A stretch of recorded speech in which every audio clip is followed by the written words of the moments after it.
What is going on, everyone? Valspar Championship tournament narratives, interview reactions. In this video, we're gonna basically run down each of the interview that they had with the players, not all players, mostly the big names, and see if we can get anything out of those interviews to help us handicap the event. I'm not gonna be looking at questions like how do you feel about Live this week. I'm looking at questions like that can give us an answer. How is this person going to score more DraftKings points than another person? So, pretty straightforward. I'm gonna not talk about the new golf ball that they are asking the guys. You know what I'm saying? That's for Twitter, not for this. So basically, like anything they ask about the golf course, anything they ask about how the game's feeling, is what we're going to use to help handicap. Because as much as we'd like it, golf isn't played on a spreadsheet. Golf isn't played in a model. I know some of the Twitter people might not like that, but it's true. So sometimes you can use what a player says to help gauge where their game is at, gauge how the course is playing, gauge how the tournament will pan out. So let's jump right into it. We're going to do Sam Burns, Justin Thomas, and Jordan Spieth. Some of them are going to be quicker than the others, obviously. So Sam Burns basically was asked to assess his game because clearly it's not up to standards over the last few months. He said it was not far off, played well in Phoenix, and it's just a matter of time before it comes back. And he said your game's never as far off or as good as you really think it is. So Sam Burns heads back to a place he's had much success at, and he seems pretty confident, happy to be back. Asked why he liked this place, why he played so well. He said he didn't really know like what it was about it. He couldn't really pinpoint it, but he said he had so many options off the tee, rewards good shots, and it rewards creativity, which I think is kind of good for my next point, which is Justin Thomas. Um, Creativity rewards good shots, good iron player. So we'll move right into Justin Thomas. Which is this is going to be a longer one. But so JT and Burns both noted how great the greens are, and actually Spieth did too.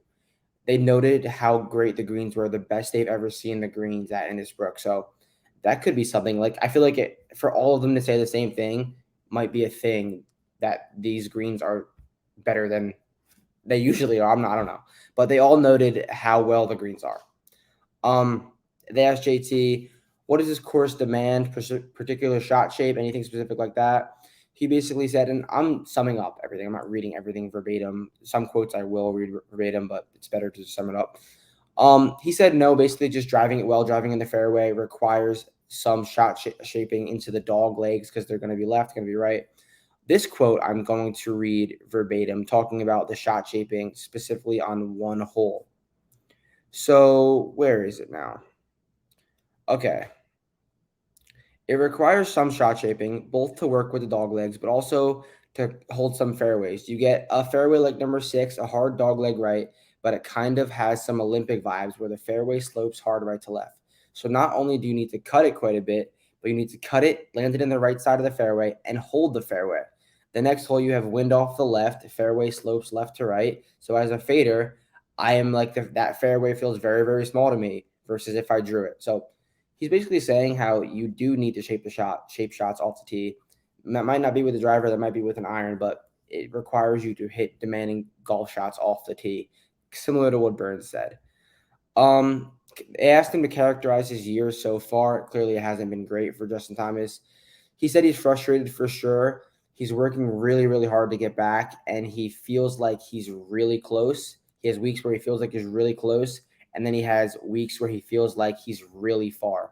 And then he brought up a quote that Max Homa said a few weeks ago, which was, let me pull it up real quick. Max Homa basically stated how, talking just about golf at a macro level, some weeks you feel like you're one swing away from quitting the game. Some weeks you feel like you're one swing away from winning the Masters. So Justin Thomas is kind of in that middle ground, but he feels like he's not far off, which is, I don't know, it doesn't excite me, but it feels like I have some form of I don't know, because obviously I'm on Justin Thomas this week. I bet him, raved him up in DFS. I think he's a good play. So hearing that doesn't really make me too excited. I want him to be like, I'm ready to play. But because a big narrative was for me to bet Justin Thomas was he said before the players, he's skipping the match play to play at Valspar in order to because he loves the golf course because he feels like he can win there. So maybe he changed up a little bit, but he seems like he's close. Some more JT stuff. Some more JT stuff. They talked about the putter. Is it too simple to just say that putts just aren't going in? So he went on to say it's strange because he feels like he's putting it better than he's ever putted in his life, which is crazy to think about because you look at the putting numbers and they're horrendous. And he noted that. He noted that he's not putting well, but he said everyone out here will tell you you'll go on a run where you feel like you're putting it really well and they're just not going in. That's where he feels like he's at right now. So hopefully he could stay hot with the putter and they'll start to drop. That's golf. It'll come. But he says he's really, really comfortable over his putter, which is a good thing to hear as a JT backer. Also, this is the worst question I've ever heard someone ask.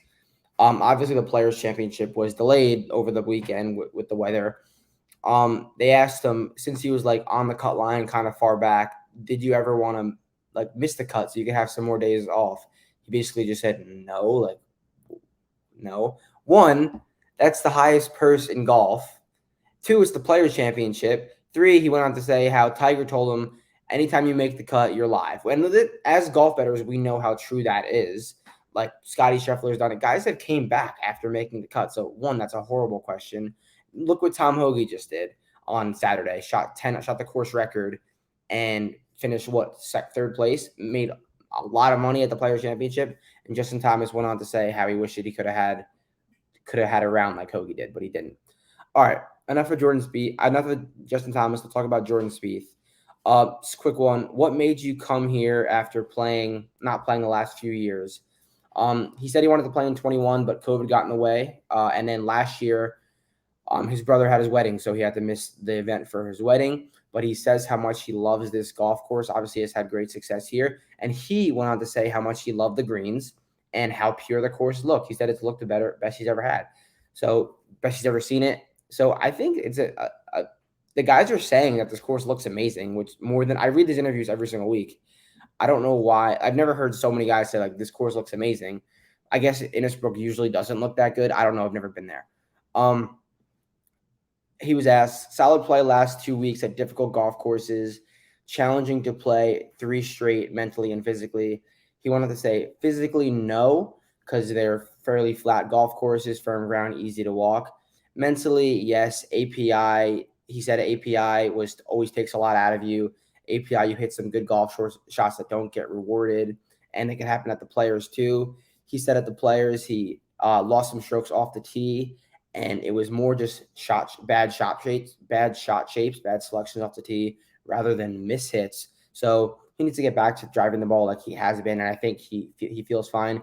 He also went on to say that he took his first off day in about a month on Monday, which is crazy to think about how much Jordan is grinding. Jordan is grinding to get to top 5 in the world. I don't know. I feel like some of these guys have different goals. Like obviously the live guys of the world don't really care where they're ranked, but I still feel like the JTs of the world like aren't grinding as much as, I don't know, maybe I'm wrong, not as much as the John Rahms, but Jordan seems to be grinding very hard and seems to want to win. So I think if I had to rank my like bullishness or bearishness after reading those articles on all 3 of those players, I think I'm more high on Jordan than I was before, lower on JT, but optimistic at the same time. And then I would say fairly neutral on Sam Burns with the course history. So that about sums it up. Another quick video, Golf Gambling Podcast. We will see you Friday afternoon for round 3 live ads. Peace out.